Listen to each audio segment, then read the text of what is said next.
Ganito yung nakikita natin ng mga nakasalamin, lalo na kapag naka-face mask. Tingnan nyo naman. Ayan. Buti na lang meron ako nakitang pinaka-the best na product, which is ang ating peculiar eyewear glass wipes. Yes, meron tayong glass wipes at i-check natin. Saka, pwede siya sa mga eyeglasses, swimming goggles, camera, helmet, visor, mirrors, kahit saan na mga mirrors, pwede yan. Kahit sa likod ng camera mo, pwede. At ito, lagyan natin ha. Yan. Check natin kung gaano nga ba ito kagandang ating glass wipes.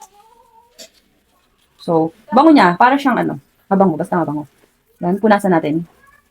Para pagkapunas mo, tapos mag-face mask na gamitin mo, hindi na siya mag-fog. Ayan, ganyan siya. So, patuyuin lang natin konti. Ito yung wala. Tingnan nyo. Compare sa meron. Diba? Diba? Tingnan nyo naman.